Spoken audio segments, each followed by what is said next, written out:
ಎಲ್ರಿಗೂ ನಮಸ್ಕಾರ. ಬೆಳಿಗ್ಗೆಯಿಂದ ಎಲ್ಲರ ಮಾತುಗಳನ್ನು ಕೇಳ್ತಾ ಇದ್ದೇನೆ. ಸದಾನಂದ ಸುವರ್ಣ ಅವರದ್ದು ಒಂದು ದೊಡ್ಡ ಆನೆ ಅಂತ ವ್ಯಕ್ತಿತ್ವ. ಎಲ್ಲರೂ ಅಲ್ಲಲ್ಲಿ ಮುಟ್ಟಿ ಸಂಜೆ ಹೊತ್ತಿಗೆ ಒಂದು ಪೂರ್ಣ ಚಿತ್ರ ನಮ್ಮ ಕಣ್ಣ ಮುಂದೆ ಇದೆ. ಇಡೀ ಸದಾನಂದ ಸುವರ್ಣರ ಬಗ್ಗೆಗಿನ ಬೆಳಗಿನವರೆಗಿನ ಮಾತುಗಳನ್ನು ಕೇಳ್ತಾ ಇದ್ದರೆ ಅವರ ಇಡೀ ವ್ಯಕ್ತಿತ್ವವನ್ನು ಒಂದು 2 ಶಬ್ದಗಳಲ್ಲಿ ಬಣ್ಣಿಸಲಿಕ್ಕೆ ಸಾಧ್ಯ ಇದ್ದರೆ ಆ 2 ಶಬ್ದಗಳು ಸದಾನಂದ ಸುವರ್ಣರೊಬ್ಬ ಒಳ್ಳೆಯ ಮನುಷ್ಯ ಅಂತ. ಬಹುಶಃ ಇದಕ್ಕಿಂತ ಬೇರೆ ವಿಶೇಷಣಗಳನ್ನು ಬಳಸಿ ಅವರ ವ್ಯಕ್ತಿತ್ವವನ್ನು ಬಣ್ಣಿಸಲಿಕ್ಕೆ ಸಾಧ್ಯ ಇಲ್ಲ ಅಂತ. ಈ ಜಗತ್ತಲ್ಲಿ ಒಳ್ಳೆಯವನಾಗಿ ಬದುಕೋದು ಭಾಳ ಕಷ್ಟ, ಕೆಟ್ಟವನಾಗಿ ಬದುಕಲಿಕ್ಕೆ ಭಾಳ ಸುಲಭ. ಸತ್ಯ ಹೇಳೋದು ಕಷ್ಟ, ಸುಳ್ಳು ಹೇಳೋದು ಸುಲಭ. ಇತರರಿಗೆ ಸೇವೆ ಮಾಡೋದು, ನೆರವು ನೀಡೋದು ಕಷ್ಟ. ಇತರರಿಗೆ ದ್ರೋಹ ಎಸಗೋದು, ವಂಚನೆ ಮಾಡೋದು ಸುಲಭ. ಈ ಕಷ್ಟದ ಕೆಲಸವನ್ನು ಅವರ 92 ವರ್ಷದ ಬದುಕಲ್ಲಿ ಸದಾನಂದ ಸುವರ್ಣರು ಮಾಡ್ತಾ ಬಂದಿದ್ದಾರೆ. ಸೊ ಒಳ್ಳೆಯ ಮನುಷ್ಯ, ನೀವು ಒಬ್ಬ ಒಳ್ಳೆಯ ವಿಜ್ಞಾನಿ, ಒಬ್ಬ ದೊಡ್ಡ ವಿಜ್ಞಾನಿ ಆಗಿರ್ಬೋದು, ಒಬ್ಬ ಕ್ರೀಡಾಪಟು ಆಗಿರ್ಬೋದು, ಒಬ್ಬ ಫಿಲ್ಮ್ ಡೈರೆಕ್ಟರ್ ಆಗಿರ್ಬೋದು, ಒಬ್ಬ ಸಾಹಿತಿ ಆಗಿರ್ಬೋದು, ಒಬ್ಬ ಇಂಜಿನಿಯರ್ ಆಗ್ಬೋದು, ಒಬ್ಬ ಡಾಕ್ಟರ್ ಆಗ್ಬೋದು. ಇದರೆಲ್ಲದರ ಹೊರತಾಗಿ ಕೂಡ ಒಬ್ಬ ಒಳ್ಳೆಯ ಮನುಷ್ಯನಾಗೋದು ಭಾಳ ಕಷ್ಟ. ಅವರು ಏನು ಅವರ ನಾಟಕ, ಅವರ ಸಿನಿಮಾ, ಈ ಜಗತ್ತಿನ ಈ ಸಾಂಸ್ಕೃತಿಕ ರಂಗದಲ್ಲಿ ಅವರ ಏನು ಕೊಡುಗೆ ಇದೆ ಅದೆಲ್ಲವೂ ಸತ್ಯ. ಅದರ ಬಗ್ಗೆ ಎಲ್ಲರೂ ಮಾತಾಡಿದವರು ಅವರ ಒಳಗಿನ ಈ ಮನುಷ್ಯನ ಬಗ್ಗೆ ಭಾಳ ಮಂದಿ ಮಾತಾಡಿದ್ದಾರೆ. ಎಸ್ ಭಾಸ್ಕರ್ ಮಾತಾಡಿದ್ದಾರೆ, ಈ ಕೊನೆಗೆ ಅವರ ಮಗ ಮಾತಾಡಿದ್ದಾರೆ. ಒಳಗಡೆ ಅವರ ಇದ್ದ ಮನುಷ್ಯ, ಬಹುಶಃ ಅವರ ಸಂಪರ್ಕಕ್ಕೆ ಬಂದವರಿಗೆಲ್ಲ ಇದರ ಅನುಭವ ಆಗಿದೆ. ಅವರ ಒಳಗಿನ ಒಬ್ಬ ಮನುಷ್ಯನ ಯಾರು ಭಾಳ ಮಂದಿ ಹೇಳಿದ್ದಾರೆ, ಅವರ ಮೌನದಲ್ಲೂ ಒಂದು ಮಾತಿದೆ ಅಂತ.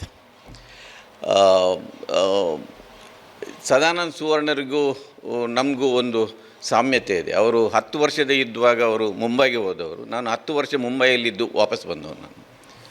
ಅವರು ಎಲ್ಲೆಲ್ಲಿ ಅಡ್ಡಾಡಿದ್ದಾರೆ, ಗೋಗಾ ಸ್ಟ್ರೀಟ್, ಪೀಟರ್ ಸ್ಟ್ರೀಟ್, ಬೊಂಬನಗಲ್ಲಿ, ಗೋಪಾಲಾಶ್ರಮ, ಇದರಲ್ಲೆಲ್ಲ ನನ್ನ ಬಾಲ್ಯ ದಿನಗಳಲ್ಲಿ ನಾನು ಅಡ್ಡಾಡಿದವನು. ನಾನು ಮುಂಬೈಯಲ್ಲಿ ಹುಟ್ಟಿ ಅಲ್ಲಿ 4ನೇ ಕ್ಲಾಸಿನವರೆಗೆ ಮುನ್ಸಿಪಾಲ್ಟಿ ಕನ್ನಡ ಸ್ಕೂಲಲ್ಲಿ ಓದಿದವನು.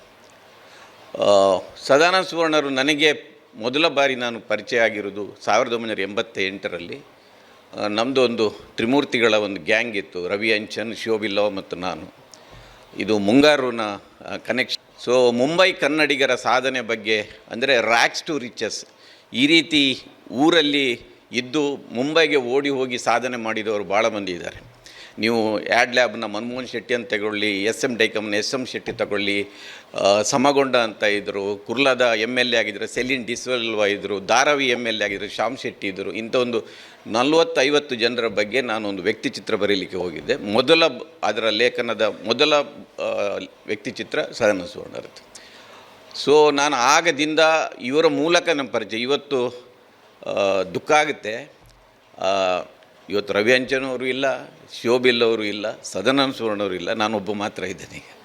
ಸೊ ನಾನು ಅದರ ಬಗ್ಗೆ ಎಲ್ಲ ಮಾತಾಡಿದರೆ ಮತ್ತೆ ಭಾಳ ಭಾವುಕನಾಗಿ ಬಿಡ್ಬೋದು ನಾನು. ಸದಾನಂದ ಸುವರ್ಣರ ಅಂಥ ವ್ಯಕ್ತಿತ್ವ. ಸದಾನಂದ ಸುವರ್ಣರ ಅವರಾಗಲೇ ಹೇಳಿದರು, ಅವರಿಗೆ ಇಡೀ ಈ ರಂಗಭೂಮಿ, ಈ ಸಿನಿಮಾ, ಈ ಆರ್ಟ್ ಇದೇ ಫ್ಯಾಮಿಲಿ ಆಗಿತ್ತು, ಅವರಿಗೊಂದು ಫ್ಯಾಮಿಲಿ ಇರಲಿಲ್ಲ. ನಾವು ಇಲ್ಲಿಂದ ಅವರಿಂದ ಏನು ತಗೊಂಡು ಹೋಗ್ಬೋದಂದರೆ, ಒಳ್ಳೆಯ ಮನುಷ್ಯನಾಗಲಿಕ್ಕೆ ಏನು ಆಗಬೇಕು, ಅವರಾಗೆ ಆಗಬೇಕು ಎನ್ನುವುದನ್ನು ತಿಳ್ಕೊಂಡು ಹೋಗ್ಬೋದು. ಅದನ್ನು ಮೀರಿ ಅವ್ರ ಗೆಳೆತನಕ್ಕೆ ಕೊಟ್ಟ ಒಂದು ಮಹತ್ವ ಮತ್ತು ಅದಕ್ಕೆ ಅದರ ಆ ಪಾವಿತ್ರ್ಯವನ್ನು ಉಳಿಸ್ಕೊಂಡು ಹೋಗಿರೋದು. ನಾನು ಇತ್ತೀಚೆಗೆಲ್ಲ ಓದಿದಾಗ ಗೊತ್ತಾಯಿತು, ಸುವರ್ಣಗಿರಿ ಅಂತ ಫಿಲ್ಮ್ಸು, ಸುವರ್ಣಗಿರಿ ಮನೆ, ಅದು ಸದಾನಂದ ಸುವರ್ಣ ಮತ್ತು ಗಿರೀಶ್ ಕಾಸರವಳ್ಳಿ, ಗಿರಿ ಅಲ್ಲಿಂದ ಬಂದದಂತೆ. ಅಂದರೆ ಗಿರೀಶ್ ಕಾಸರವಳ್ಳಿಯನ್ನು ಅವರು ಸ್ವಂತ ತನ್ನ ಸೋದರನ ಥರ ತಿಳ್ಕೊಂಡಿದ್ದಾರೆ, ಗೆಳೆತನಕ್ಕೆ ಅಂಥ ಮಹತ್ವ ಕೊಟ್ಟಿದ್ದಾರೆ. ನೀವು ಒಂದು ಗೆಳೆತನಕ್ಕೆ ಕೊಟ್ಟ ಮಹತ್ವ, ಇನ್ನೊಂದು ತಾನು ನಂಬಿದ ಈ ನಾಟಕ, ಸಿನಿಮಾ ಇದೆಯಲ್ಲ, ಅದಕ್ಕಿರುವವರ ಬದ್ಧತೆ. ತಾನು 30 ವರ್ಷ ಕಷ್ಟಪಟ್ಟು ಬೆಳೆಸಿದ ಒಂದು ಪೇಂಟಿಂಗ್ ಕಂಪನಿಯನ್ನು ಮಾರಿ ಒಂದು ಫಿಲ್ಮ್ ಮಾಡ್ತಾರೆ. ಯಾರಿಗೋಸ್ಕರ ಫಿಲ್ಮ್ ಮಾಡೋದವರು? ಫಿಲ್ಮ್ ಮಾಡುವಾಗ ಭಾಳ ಮಂದಿ ಕಲಾವಿದರಿದ್ದಾರೆ, ಕಲಾ ಪೋಷಕರು ಕಡಿಮೆ. ಒಬ್ಬ ಕಲಾವಿದ ತಾನು ಬೆಳೆಯಬೇಕಂತ ಪ್ರಯತ್ನ ಮಾಡ್ತಾಯಿದ್ದಾನೆ, ಆದರೆ ಮತ್ತೊಬ್ಬರನ್ನು ಬೆಳೆಸಬೇಕಂತ ಯೋಚನೆ ಮಾಡುವ ಕಲಾವಿದರು ಭಾಳ ಕಡಿಮೆ. ಸದಾನಂದ ಸುವರ್ಣರು ಕಲಾವಿದರು ಮಾತ್ರ ಅಲ್ಲ, ಕಲಾ ಪೋಷಕರು ಕೂಡ ಹೌದು. ಸುಮಾರು 25 ವರ್ಷದ ಆಗಷ್ಟೇ ಪದವಿ ಮುಗಿಸಿ ಫಿಲ್ಮ್ ಮೇಕಿಂಗ್ನಲ್ಲಿ ಬಂದ ಒಬ್ಬ ಯುವಕನ ಮೇಲೆ ತನ್ನ ಇಡೀ ಪೇಂಟಿಂಗ್ ಕಂಪೆನಿಯನ್ನು ಮಾರಿ ಆ ದುಡ್ಡನ್ನು ಹಾಕಿ ಒಂದು ಫಿಲ್ಮ್ ಮಾಡೋದಿದೆಯಲ್ಲ, ಒಂದು ಗೆಳೆತನ ಮತ್ತು ಆ ತಾನು ನಂಬಿದ ಈ ಆರ್ಟ್, ಈ ಕಲೆಗೆ ತನ್ನ ಬದ್ಧತೆ ಎಲ್ಲವನ್ನು ಸುರಿಯುವುದು ಅದಕ್ಕೆ. ಸೊ ಬಹುಶಃ ಇದು ಎರಡನ್ನು ನೀವು ನೋಡಿದರೆ ಸದಾನಂದ ಸುವರ್ಣರ ನಮ್ಮ ಎದುರಿಗೆ ಅವರು ಮಾತಾಡುತ್ತಾಗೆ ಅವರು ದೊಡ್ಡವರಾಗಿ ಹೋಗ್ತಾರೆ. ಮನುಷ್ಯ ಪ್ರಾಯ ಸರಿದಾಗ ಸಣ್ಣವನಾಗ್ತಾನೆ. ಇವತ್ತು ನಾವು ಏನೋ ನಮ್ಮ ಬಹುಶಃ ನಿಮ್ಮ ಅನುಭವಕ್ಕೂ ಬಂದಿರ್ಬೋದು. ನಾವು ಈ ಮಂಗಳೂರಲ್ಲಿದ್ದು ಬೆಂಗಳೂರು ಹೋಗಿದ್ದಾಗ ಭಾಳ ದೊಡ್ಡ ಸಾಹಿತಿಗಳನ್ನು ಇಲ್ಲಿ ತಿಳ್ಕೊಂಡು ದೊಡ್ಡ ಬೆಟ್ಟ ಥರ ಕಾಣುತ್ತೆ. ಹತ್ತಿರ ಹೋದಾಗ ನಮಗೆ ಶಾಕ್ ಆಗುತ್ತೆ ಅವರ ಸಣ್ಣತನಗಳು ನೋಡಿ. ಆದರೆ ಸದಾನಂದ ಸುವರ್ಣರು ಅವರಿಗೆ ವಯಸ್ಸಾದಂತಾಗಿ ಅವರು ಇನ್ನೂ ದೊಡ್ಡವರಾಗಿ ಕಾಣ್ತಾರೆ. ಬಹುಶಃ ಸದಾನಂದ ಸುವರ್ಣ ಅಂತ ವ್ಯಕ್ತಿತ್ವವನ್ನು ಮ್ಯಾಚ್ ಮಾಡುವ ಇನ್ನೊಂದು ವ್ಯಕ್ತಿತ್ವ ನಮ್ಮ ಸಾಂಸ್ಕೃತಿಕ ಜಗತ್ತಲ್ಲಿ ಬರುತ್ತೆ ಅಂತ ನನಗೇನು ಅನಿಸೋದಿಲ್ಲ. ಅಂದರೆ ನಾನು ಒಬ್ಬ ಪತ್ರಕರ್ತನಾಗಿ ಮತ್ತು ಇವರೆಲ್ಲರ ಜೊತೆ ಒಡನಾಟದಲ್ಲಿ ಇರುವವನಾಗಿ ನಾನು ಈ ಸಾಂಸ್ಕೃತಿಕ ಜಗತ್ತಿನಲ್ಲಿರುವ ಭಾಳ ದೊಡ್ಡ ವ್ಯಕ್ತಿಗಳನ್ನು ಭಾಳ ಹತ್ತಿರದಿಂದ ನೋಡಿ ಅವರ ಸಣ್ಣತನದಿಂದ ನಾನು ಬಿಚ್ಚಿಬಿದ್ದವನು. ಸದಾನಂದ ಸುವರ್ಣ ಹತ್ತಿರ ಹೋದಾಗ ಇದೆಲ್ಲ ನಮಗೆ ನೆನಪಾಗುತ್ತೆ. ನಾನಿಲ್ಲಿ ಹೇಳ್ಬೋದಾ ಬಿಡ್ಬೋದಾ ಗೊತ್ತಿಲ್ಲ. ಸದಾನಂದ ಸುವರ್ಣರು ನಿಜವಾದ ಅರ್ಥದಲ್ಲಿ ಜಾತ್ಯತೀತರಾಗಿದ್ದರು. ಸಾಮಾನ್ಯವಾಗಿ ಈಗ ಒಬ್ಬ ಕಲಾವಿದನಿಗೂ ಒಂದು ಜಾತಿ ಇರುತ್ತೆ. ಆದರೆ ನನಗೆ ಆಶ್ಚರ್ಯ ಏನಂದರೆ, ದಕ್ಷಿಣ ಕನ್ನಡ ಮತ್ತು ಉಡುಪಿ ಜಿಲ್ಲೆಗಳಲ್ಲಿ ಅವರು ಹುಟ್ಟಿದ, ಅವರು ಯಾವ ಜಾತಿ ಎನ್ನುವುದು ಬೇಡ, ಅವರ ಹೆಸರು ಹೇಳುವುದಿಲ್ಲ, ಆದರೆ ಅವರು ಹುಟ್ಟಿದ ಜಾತಿಯ 30% ಪಾಪ್ಯುಲೇಷನ್ ಇದೆ ಇಲ್ಲಿ. ಅವರ ಮೊನ್ನೆ ಅಂತ್ಯಕ್ರಿಯೆಗೆ ನಮ್ಮ ಭಾಳ ವಿಖ್ಯಾತ ನಾಯಕರು ಒಬ್ಬರೂ ಬರಲಿಲ್ಲ. ಅವರಿಗೆ ಇವರು ನಮ್ಮವರು ಅಂತ ಗೊತ್ತಿಲ್ಲ. ಈ ಸಮುದಾಯದಲ್ಲಿ ಇನ್ನು ಬಹುಶಃ ನನ್ನ ಪ್ರಕಾರ ಇಂಥ ವ್ಯಕ್ತಿ ಮತ್ತೆ ಹುಟ್ಟುವುದಿಲ್ಲ, ಖಂಡಿತ ಹುಟ್ಟುವುದಿಲ್ಲ. ಇವತ್ತು ಮೊಗವೀರ ಸಮಾಜ ಕವರ್ ಪೇಜಲ್ಲಿ ಹಾಕಿದೆ ಅವರ ಸ್ಟೋರಿ. ಇಲ್ಲಿ ಆ ರೀತಿಯ ದೊಡ್ಡ ವ್ಯಕ್ತಿಗಳಿದ್ದಾರೆ, ಒಬ್ಬರು ಕೂಡ ಸದಾನಂದ ಸುವರ್ಣ ನನಗೆ ಅನಿಸೋದು ಇದು ಕೂಡ ಅವರ ವ್ಯಕ್ತಿತ್ವದ ಮೆರುಗು ಅಂತ ನನಗೆ ಅನಿಸೋದು. ಅವರು ಜಾತಿಯಿಂದ ಗುರುತಿಸಲೇ ಇಲ್ಲ. ಈಗ ಇಲ್ಲಿ ಬಂದವರೆಲ್ಲರೂ ಬೇರೆ ಬೇರೆ ಜಾತಿ ಸಮುದಾಯದಿಂದ ಬಂದಿದ್ದಾರೆ. ಕೇವಲ ಸದಾನಂದ ಸುವರ್ಣರ ಅವರ ವ್ಯಕ್ತಿತ್ವವನ್ನು ಅವರಷ್ಟನ್ನೇ ನೋಡಿ ಬಂದವರಿದ್ದಾರೆ. ಎಷ್ಟು ಮಂದಿಗೆ ಈ ಭಾಗ್ಯ ಸಿಗುತ್ತೋ ಗೊತ್ತಿಲ್ಲ ನನಗೆ. ಬಹುಶಃ ಭಾಳಷ್ಟು ಇದರಿಂದ ಕಲೀಲಿಕ್ಕೆ ಇದೆ. ಇನ್ನೂ ಒಂದು ಕಲೀಲಿಕ್ಕೆ ಏನಿದೆ, ನಿಮ್ಮೆಲ್ಲರನ್ನು ನೋಡಿದಾಗ ನನಗೆ ಅನಿಸೋದು, ಈ ರೀತಿ ಬದುಕಿದ ನಂತರವೂ ಕೂಡ ಜನ ಗುರುತಿಸ್ತಾರೆ, ನೆನಪಿಸ್ಕೊಳ್ತಾರೆ ಅಂತ ಆದರೆ ಇನ್ನಷ್ಟು ಜನ ಸದಾನಂದ ಸುವರ್ಣರ ಥರ ಆಗ್ಬೋದು ಅಂತ, ಆಗಬೇಕು. ಹಾಗೆ ನಮ್ಮಲ್ಲಿ ಸಾಮಾನ್ಯವಾಗಿ ಈ ರೀತಿ ಒಂದು ಕಲೆ ಮತ್ತೊಂದಕ್ಕೆ ಅರ್ಪಣೆ ಮಾಡಿಕೊಂಡು ಮನೆಯವರು ಹೇಳ್ತಾರೆ, ನೀನು ಸತ್ತ ನಂತರ ಯಾರು ಕೇಳ್ತಾರೆ, ನೀನು ಇದ್ದಾಗ ನಿನ್ನ ಸುತ್ತ ಮೆರೀತಾರೆ ಅಂತ. ಅಲ್ಲ, ಇವತ್ತು ಅವರು ಸತ್ತ ನಂತರವೂ ಕೂಡ, ಅವರ ಸಾವಿನ ನಂತರವೂ ಕೂಡ ಇಷ್ಟು ಚೆನ್ನಾಗಿ ಇಷ್ಟು ಜನ ಸೇರಿದ್ದಾರೆ, ಅವರು ನೆನೆಸ್ಕೊಳ್ತಾ ಇದ್ದಾರೆ. ಒಬ್ಬೊಬ್ಬರ ಒಂದೊಂದು ಅನುಭವ ಕೇಳಿದಾಗ ಮನಸ್ಸು ತುಂಬಿ ಬರುತ್ತೆ. ಅದರಿಂದ ಇದು ಕೂಡ ಒಂದು ಭರವಸೆ.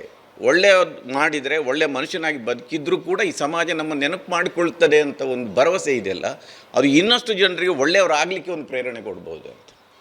ಅದರಿಂದ ಇಷ್ಟು ಹೇಳಿ ಕೊನೆಯದಾಗಿ ಆಗಲೇ ಎಲ್ಲರೂ ಹೇಳಿದ್ದಾರೆ. ಬಹುಶಃ ನನಗನಿಸೋದು ಎಲ್ರಿಗೂ ಕೂಡ ನಟೇಶ್ ಅಂತ ಒಬ್ಬ ಮಗ ಸಿಗಬೇಕು ಅಂತ ಕೊನೆಗಾಲದಲ್ಲಿ.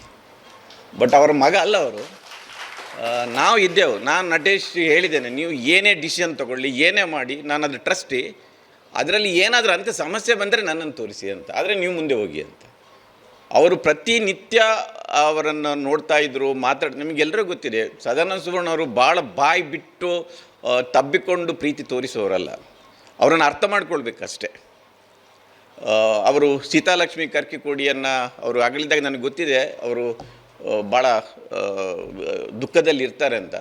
ನಾನಾಗ ಫೋನ್ ಮಾಡಿದ್ದಾಗ ಮೊದಲ ಬಾರಿ ಫೋನ್ನಲ್ಲಿ ಅವ್ರು ಬಿಕ್ಕಿ ಹತ್ತಿದ್ರು. ಅದರಿಂದ ಹೇಗೆ ರಿಕವರ್ ಆಗ್ತಾರೆ ಗೊತ್ತಿಲ್ಲ. ಅದರ ನಂತರ ನಟೇಶ್ ಒಂಥರ ಮಗನಾಗಿ ಅವರಿಗೆ ಒದಗಿ ಬಂದರು. ಈ 4 ವರ್ಷಗಳಲ್ಲಿ ಪ್ರತಿನಿತ್ಯ ಎನ್ನುವಂತೆ ಅವರು ಕೊನೆಯ ದಿನಗಳಲ್ಲಿ ಬಹುಶಃ ಅವರು ಹಾಸ್ಪಿಟಲಲ್ಲಿದ್ದಾಗ ನಟೇಶ್ ಅನಿವಾರ್ಯವಾಗಿ ವಿದೇಶದಲ್ಲಿದ್ದರು. ನನಗೆ ಅನಿಸ್ತಾ ಇತ್ತು ಅವರು ಬರೋವರೆಗಾದರೂ ಇವರು ಇರಬೇಕು ಅಂತ. ಅವ್ರು ಬಂದ ಮೇಲೇ ಅವರು ಪ್ರಾಣ ಬಿಟ್ಟರು. ಅಂಥ ಒಂದು ಸಂಬಂಧ ಇದೆ. ಇದು ಕೂಡ ಒಂದು ಆದರ್ಶ ಕೂಡ. ಇವತ್ತು ಸ್ವಂತ ಮಕ್ಕಳು ಕೂಡ ತಂದೆ ತಾಯಿಯನ್ನು ಓಲ್ಡ್ ಏಜ್ ಆದಾಗ ನೋಡ್ಕೊಳ್ಳೋರಿಲ್ಲ. ನೀವು ಓಲ್ಡ್ ಏಜ್ ಹೋಮ್ಗೆ ನಿಮಗೆ ಗೊತ್ತಾಗುತ್ತೆ. ಅಲ್ಲಿ ಇವರ ಜೊತೆ ಸುಮಾರು ಮಂದಿ ಇದ್ದರು, ಆದರೆ ಅವರನ್ನು ಎಷ್ಟು ಮಂದಿ ನೋಡ್ಕೊಳ್ಳಿಕ್ಕೆ ಬರ್ತಿದ್ದಾರೋ ಗೊತ್ತಿಲ್ಲ. ಬಟ್ ನಟೇಶ್ ಪ್ರತಿನಿತ್ಯ ಪ್ರತಿ ಕ್ಷಣಕ್ಕೆ ಏನಾದರೂ ಅಂತ ಅಗತ್ಯ ಇದ್ದರೆ ರಾತ್ರಿ ಹಗಲು ಯಾವತ್ತಾದರೂ ಅವರು ಅವರ ಸೇವೆಗೆ ರೆಡಿ ಇದ್ದರು. ನಿಮಗೆಲ್ರಿಗೂ ಭಾಳ ಗೊತ್ತಿದೆ ಅದು. ಅದರಿಂದ ಅವರಿಗೆ ಗೆಳೆತನ ಏನು ಇರುತ್ತೆ ಅಂದರೆ ನನ್ನ ಪ್ರಕಾರ ಒಳ್ಳೆಯ ಗೆಳೆಯರು ಮತ್ತು ಕೆಟ್ಟ ಗೆಳೆಯರು ಅಂತ ಇರುವುದೇ ಇಲ್ಲ ಅಂತ. ಗೆಳೆಯರು ಅಷ್ಟೇ. ಅವ್ನು ಕೆಟ್ಟವನಾಗಿದ್ದರೆ ಗೆಳೆಯನಲ್ಲ ಅಂತ ಅಷ್ಟೇ. ಅದರಿಂದ ಸದಾನಂದ ಸುವರ್ಣರು ಯಾರು ಅವರ ಸುತ್ತ ಅವ್ರ ಗೆಳೆಯರು ಬಂದಿದ್ದಾರೆ, ಒಂದು ಸರ್ಕಲ್ ಇದೆ, ಅವರೆಲ್ಲರೂ ಅವ್ರನ್ನ ನೆನೆಸ್ಕೊಳ್ತಾರೆ. ನಾನು ಅವರ ಬಗ್ಗೆ ಬರೆದಿದ್ದೆ ಎಲ್ಲೋ ಓದ್ತಾ ಇದ್ದೆ. ಅವ್ರು ಹೇಳ್ತಾ ಇದ್ರು, ಯಾರೋ ಕೇಳ್ತಾರೆ ಅವರಿಗೆ ಪ್ರಶ್ನೆ, ನಿಮ್ಮ ಬದುಕಿನ ಕಹಿ ಘಟನೆಗಳನ್ನು ಹೇಳಿ ಅಂತ. ಅವ್ರು ಹೇಳ್ತಾರೆ, ನನ್ನ ಬದುಕಿನಲ್ಲಿ ಸಿಹಿ ಘಟನೆಗಳೇ ಇದೆ, ಕೈಗಳು ಹೆಚ್ಚು ಕಾಣ್ತಾ ಇಲ್ಲ ನನಗೆ ಅಂತ. ಆದರೆ ಅವರನ್ನು ಹತ್ತಿರದಿಂದ ಬಲ್ಲವರಿಗೆ ಗೊತ್ತಿದೆ, ಅವರು ಸುಮಾರು ಕಹಿಯನ್ನು ಅನುಭವಿಸಿದ್ದಾರೆ ಅನ್ನೋದು ಕೂಡ. ಅದನ್ನು ಸಾರ್ವಜನಿಕವಾಗಿ ಹೇಳಿ ಅದರಿಂದ ಒಂದು ಸಿಂಪತ್ತಿ ಗಿಟ್ಟಿಸ್ಕೊಂಡು ಮತ್ತೊಬ್ಬರ ಮೇಲೆ ದ್ವೇಷ ಸಾಧಿಸೋದು ನನಗೆ ಹೇಳಬೇಕಾ ಬೇಡ ಗೊತ್ತಿಲ್ಲ. ಕುಬಿ ಮತ್ತು ಈಯಾಲದ ಕತೆ ಪೂರ್ಣಚಂದ್ರ ತೇಜಸ್ವಿ ಅವರದು. ಆ ಕಥೆಯನ್ನು ಕನ್ನಡ ಮತ್ತು ಇಂಗ್ಲೀಷ್ನಲ್ಲಿ ಮಾಡಲಿಕ್ಕೆ ಅಂತ ತಗೊಂಡಾಗ 30,000ಕ್ಕೆ ಫಿಕ್ಸ್ ಆಗಿರುತ್ತೆ. ಆದರೆ ಅದು ಕನ್ನಡದಲ್ಲಿ ಮಾತ್ರ ಆಗಿರುತ್ತೆ. ತೇಜಸ್ವಿಯವರು ಬಿಡೋದಿಲ್ಲ, 30,000 ಕೊಡಲೇಬೇಕಂತ ಹೇಳ್ತಾರೆ. ಅದನ್ನು ಅವ್ರು ಭಾಳಷ್ಟು ಮಂದಿ ಹತ್ರ ಹೇಳ್ಕೊಂಡಿಲ್ಲ. ಅದನ್ನು ಕೊನೆಯವರು 30,000 ಕೊಡ್ತಾರೆ. ನಾನು ಹೇಳ್ತಾ ಇರೋದು, ತೇಜಸ್ವಿ ಭಾಳ ದೊಡ್ಡ ಮನುಷ್ಯ. ಇದು ಒಂದು ಎಕ್ಸ್ಪೆರಿಮೆಂಟ್ ಫಿಲ್ಮು ಒಂದೇ ಭಾಷೆಯಲ್ಲಿ ಆಗ್ತಾಯಿದೆ. ಆಯ್ತಪ್ಪ 10,000 ರೂಪಾಯಿ ಕೊಡಿ ಅಂತ ಹೇಳಿಲ್ಲ ಅವರು, 30,000 ಕೊಡಿ ಅಂತ ಹೇಳಿದ್ದಾರೆ. ಅವ್ರು ಕೊಟ್ಟರು, ಅದು ಕಷ್ಟದಲ್ಲಿದ್ದರು ಕೊಟ್ಟರು. ಅಂಥದ್ದು ಅದು ಎಲ್ಲೋ ಒಂದು ಕಡೆ ಅವರ ಮಾತಲ್ಲಿ ಬರುತ್ತೆ. ಯಾರೋ ಹಿಂದೆ ಒಂದು 5 ರೂಪಾಯಿ ಕೊಟ್ಟಿದ್ರಂತೆ, ಆ ಋಣ ತೀರಿಸಲಿಕ್ಕಾಗಿಲ್ಲ ಅಂತ ಭಾಳ ಮಂದಿ ಹತ್ರ ಹೇಳಿದ್ದಾರೆ ಅಂತ. ಅದರಿಂದ ಕೈಘಟನೆಗಳಿಲ್ಲ ಅಂತಲ್ಲ, ಕೊನೆ ದಿನಗಳ ಕೆಲವು ಕೈಘಟನೆಗಳು ನಮಗೂ ಗೊತ್ತಿದೆ ಅದು. ಆದರೆ ಅವರು ಅದನ್ನು ಎಲ್ಲೂ ಹೇಳಿಲ್ಲ. ಅವರು ಹೇಳೋದು, ನನಗೆ ಹೆಚ್ಚು ಸಿಹಿ ನೆನಪುಗಳೇ ಇದೆ ಅಂತ.